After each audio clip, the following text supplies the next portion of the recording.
Oke, Assalamualaikum warahmatullahi wabarakatuh. Perkenalkan, saya Tati Mulyana dengan NIM 333332008, praktikan statistika 2 dari kelompok 24. Jadi di sini saya akan mengerjakan sebuah persoalan yang ada di modul 4, yakni di modul ANOVA atau modul Analysis of Variance. Nah, di modul ini terdapat dua studi kasus yang akan diselesaikan menggunakan satu software, yaitu software RStudio. Nah, mungkin di sini saya akan mengerjakan persoalan nomor satu dulu. Oke, PT Osik Steel adalah perusahaan yang memproduksi berbagai jenis komponen baja untuk industri konstruksi. Perusahaan memiliki 5 jenis pemotong baja yang digunakan untuk memotong lembaran baja menjadi ukuran standar. Manajemen ingin mengetahui apakah terdapat perbedaan signifikan dalam waktu pemotongan antar kelima mesin tersebut. Nah, ini ada data mesin dan waktu pemotongan antar kelima mesin tersebut. Nah, dengan menggunakan analisis ANOVA satu arah pada tingkat signifikansi 5%, tentukan apakah terdapat perbedaan yang signifikan dalam waktu pemotongan antar mesin pemotong baja. Nah, untuk soal yang nomor satu ini menggunakan analisis ANOVA satu arah. Kenapa menggunakan analisis ANOVA satu arah? Itu karena dia membandingkan perbedaan rata-rata kelompok berdasarkan satu faktor saja, yaitu faktornya mesin. Oke, pertama-tama kita akan membuat data Excel-nya terlebih dahulu, data dari waktu pemotongan antar kelima mesin ini menggunakan software Excel. Oke, jadi di sini saya sudah membuat data yang terdiri dari mesinnya dan waktu pemotongannya dengan format memanjang ke bawah ya teman-teman, memanjang ke bawah seperti ini. Kemudian untuk waktu pemotongannya disesuaikan berdasarkan persoalan yang ada, data-data yang ada di sini. Nah, kemudian setelah kita membuat data waktu pemotongan antar kelima mesin ini, kita simpan file Excel ini dengan di satu folder yang sama dengan tempat kita menyimpan file RStudio nanti yang akan kita gunakan untuk menyelesaikan study case ini. Jadi, kita perlu close terlebih dahulu untuk Excel-nya. Nah, setelah itu kita buka RStudio-nya. Nah, di sini saya sudah menuliskan sintaksnya di RStudio untuk soal nomor satu. Pertama-tama kita perlu menginstal package-nya terlebih dahulu. Yang package yang pertama yang perlu kita install yaitu RedXL. RedXL ini fungsinya untuk membaca file Excel eh, yang mau kita input gitu, yang data-data yang kita perlukan untuk study case ini. Kedua, kita perlu menginstal package CAR. Nah, CAR ini dilakukan tujuannya untuk menguji homogenitas. Nah, di uji homogenitas ini sebenarnya terdapat banyak tes-tes, uji-uji yang digunakan untuk uji homogenitas. Tapi di studi kasus ini kita akan menggunakan uji homogenitas dengan menggunakan Levenet test. Nah, selanjutnya eh, kita perlu menginstal package Agricolae, yaitu eh, package yang berfungsi untuk melakukan uji-uji selanjutnya di dalam uji ANOVA ini, untuk melakukan uji parametrik selanjutnya gitu, seperti uji ANOVA. Selanjutnya di sini juga kita perlu menginstal package GGPUBR, yaitu fungsinya untuk memvisualisasikan grafik. Nah, setelah itu kita running package-nya.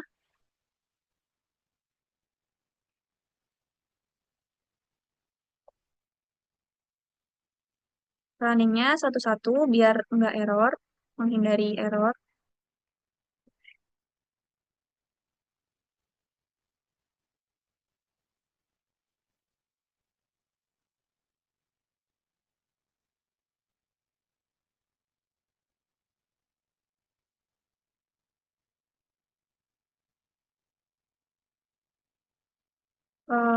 Karena di sini masih terdapat error, jadi teman-teman bisa running lagi untuk package-nya.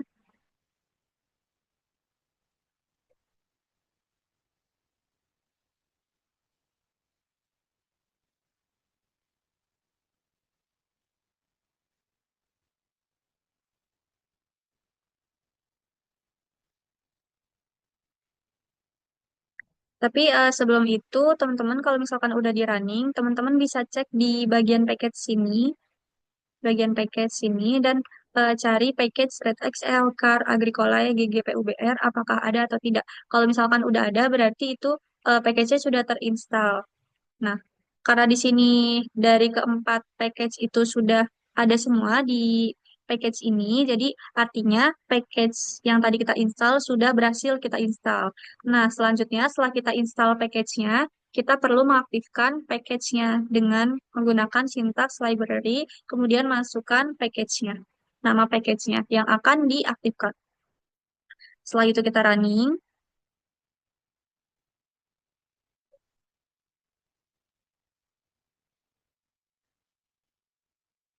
Oke, setelah itu kita mulai mengerjakan soal nomor satu. Untuk soal nomor satu, kita perlu menghitung data Excel-nya terlebih dahulu berdasarkan data-data yang sudah kita input tadi di software Excel dengan menggunakan sintaks ini. Dan untuk penamaan di sintaksnya itu harus sama dengan yang tadi kita masukkan di folder yang sama itu. Oke, selanjutnya kita running. Jadi tujuannya itu supaya terbaca gitu.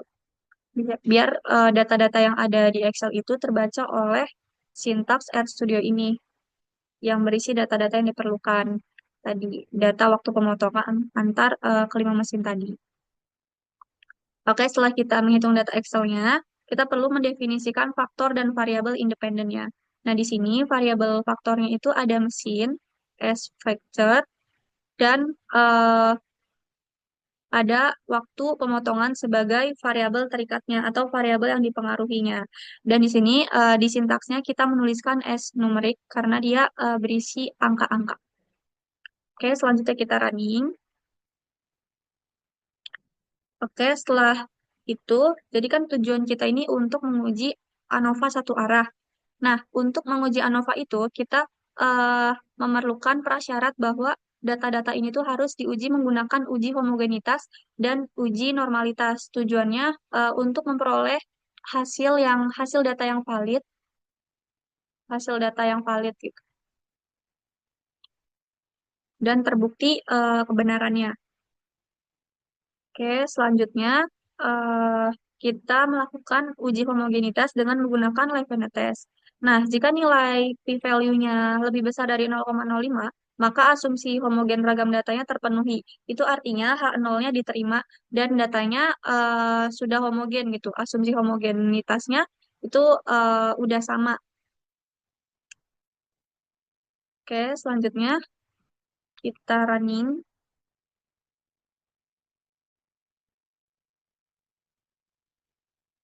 Nah, di sini didapatkan untuk p-value-nya yaitu sebesar 0,1744, yang artinya di sini 0,1744 ini lebih besar dari 0,05. Maka asumsi homogen ragam datanya itu terpenuhi dan bisa dilanjutkan ke uji selanjutnya. Nah, eh, setelah terpenuhi uji homogenitasnya, kita perlu memeriksa uji normalitas. Tujuannya yaitu untuk memeriksa apakah data sampel yang digunakan ini menggunakan distribusi normal atau tidak. Kenapa kita perlu menguji normalitas ini? Karena apabila datanya itu tidak normal, tidak menggunakan distribusi normal, maka hasilnya itu bakal tidak valid. Setelah itu, eh, di uji normalitas ini sebenarnya juga ada banyak pengujian dalam uji normalitas ini. Cuman di studi kasus ini kita akan menggunakan uji normalitas dengan menggunakan Shapiro test. Nah, kita akan menguji apakah waktu pemotongan ini menggunakan eh, distribusi normal atau tidak. Nah, di sini juga ada syaratnya. Apabila p-value-nya lebih besar dari 0,05, maka asumsi kenormalannya ini dapat terpenuhi. Nah, setelah kita running, kita dapatkan nih hasil p-value-nya yaitu sebesar 0,2776. Artinya, p-value-nya lebih besar dari 0,05. Maka asumsi kenormalannya ini dapat terpenuhi dan bisa dilanjutkan ke pengujian ANOVA selanjutnya. Nah, setelah itu kita melakukan pengujian ANOVA dengan menggunakan sintaks model sama dengan LM, waktu pemotongan, gelombang mesin, koma data sama dengan soal satu. Kemudian kita masukkan sintaks ANOVA model. Jadi tujuan untuk pengujian ANOVA ini yaitu untuk mengetahui apakah ada perbedaan yang signifikan pada rata-rata nilai suatu variabel tergantung pada kelompok atau kategori tertentu. Dengan menggunakan sintaks ini, kemudian kita running, dan hasilnya akan seperti ini. Nah, di F-value 21,5 ini menunjukkan bahwa variansi antar mesinnya ini cukup besar dibandingkan dengan variansi dalam mesin. Dan diperoleh nilai p-value-nya yaitu sebesar 6,162 E min 07. Itu p-value-nya berarti jauh lebih kecil dari 0,05. Jadi untuk kesimpulan nomor satu ini yaitu berdasarkan pengolahan data yang telah dilakukan diperoleh p-value-nya itu sebesar 6,162 E min 07 atau 10 pangkat minus 7 karena p-value-nya kurang dari tingkat signifikansinya yaitu 0,05 maka H0-nya itu ditolak dan H1-nya diterima yang artinya terdapat perbedaan yang signifikan terda eh, perbedaan yang signifikan dalam waktu pemotongan antar kelima mesin di PT Osik Steel tersebut. Oke, selanjutnya kita lanjut ke nomor 2. PT Aqua Industries merupakan sebuah perusahaan manufaktur kemasan plastik yang akan menguji pengaruh metode produksi dan suhu penyimpanan terhadap jumlah cacat produk dalam unit. Penelitian ini bertujuan untuk menentukan kombinasi metode produksi dan kondisi penyimpanan yang optimal guna meminimalkan tingkat cacat dan meningkatkan kualitas produk. Adapun hasil pengujian yang diperoleh itu sebagai berikut. Nah, ini ada data metode produksi yang digunakan, lalu suhu penyimpanannya, dan ini jumlah cacatnya. Dengan menggunakan analisis ANOVA dua arah pada tingkat signifikansi 5%, tentukan bagaimana kesimpulan mengenai efek utama dan interaksi antar variabel. Nah, sama seperti tadi, untuk data-data yang jumlah cacat ini yang dipengaruhi oleh suhu penyimpanan dan metode produksi, itu dibuat menggunakan software Excel terlebih dahulu. Di tempat tadi kita menyimpan data di soal nomor satu tadi. Oke, karena sudah dibuat datanya, jadi datanya dibuat memanjang ke bawah seperti ini. Nah, seperti ini. Sini untuk kolom metode produksi, kolom suhu penyimpanan dengan satuan derajat Celcius, dan di sini jumlah cacatnya. Disesuaikan tabel pada soal. Nah, setelah itu kita taruh di sheet 2. Nah, setelah itu kita close file Excel-nya. Nah, di sini saya sudah memasukkan sintaks untuk formula 2. Pertama-tama, sama seperti tadi, kita menghitung data Excel-nya terlebih dahulu. Kita baca data Excel yang ada di yang sudah kita masukkan ke RStudio tadi. Kemudian Ctrl Enter. Nah, setelah itu kita juga perlu mendefinisikan faktor dan variabel independennya. Nah, di sini karena di nomor 2 ini menggunakan uji ANOVA dua arah, yang dimana menggunakan perbandingan dua faktor, menggunakan perbandingan variabel berdasarkan dua faktor. Jadi, faktor yang ada di sini tuh yaitu faktor metode dan suhu sebagai variabel faktornya atau variabel bebas. Nah, di sini untuk variabel terikatnya ada jumlah variabel jumlah yang dimana variabel jumlah ini dipengaruhi oleh variabel metode dan suhu. Nah, kemudian kita running.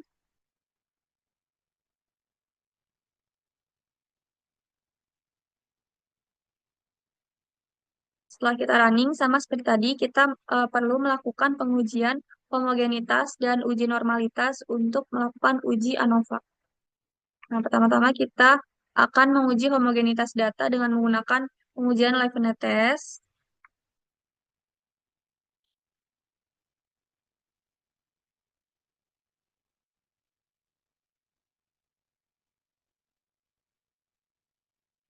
Di pengujian eh, yang pertama ini, pengujian liveness test ini, yang bagian jumlah metode kali suhu, itu menguji apakah varians dari si jumlah cacat ini sama untuk setiap kombinasi kelompok berdasarkan interaksi antara metode produksi dan suhu penyimpanannya. Oke. di sini diketahui p-value-nya yaitu sebesar 0,9975, yang dimana p-value 0,9975 ini lebih besar dari 0,05, maka asumsi homogen ragam datanya dapat terpenuhi. Maka dapat kita lanjutkan ke pengujian berikutnya, yaitu uji normalisasi data. Data dengan uji Shapiro test.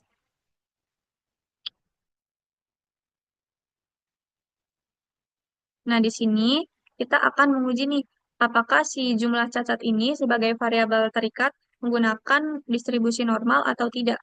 Dengan menggunakan Shapiro test, kemudian kita running. Didapatkan p-value-nya yaitu sebesar 0,791, yang dimana p-value-nya ini lebih besar dari 0,05. Dapat disimpulkan bahwa asumsi kenormalan datanya dapat terpenuhi. Nah, setelah melakukan uji homogenitas data dan uji normalitas data, kita bisa melanjutkan ke pengujian selanjutnya, yaitu penyusunan model ANOVA, yang tujuannya untuk mengetahui apakah ada perbedaan yang signifikan pada rata-rata dari suatu nilai variabel tergantung pada kelompok kategori tertentu. Nah, dengan menggunakan sintaks ini.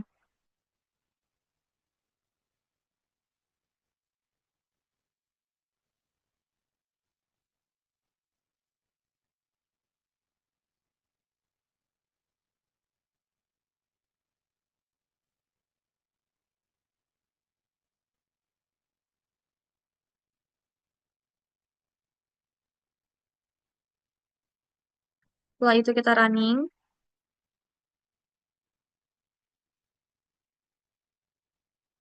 Oke, di sini didapatkan untuk metodenya, untuk yang bagian metode produksi, eh, memiliki p-value sebesar 0,00010075, yang dimana p-value di metode produksi ini lebih kecil dari 0,05.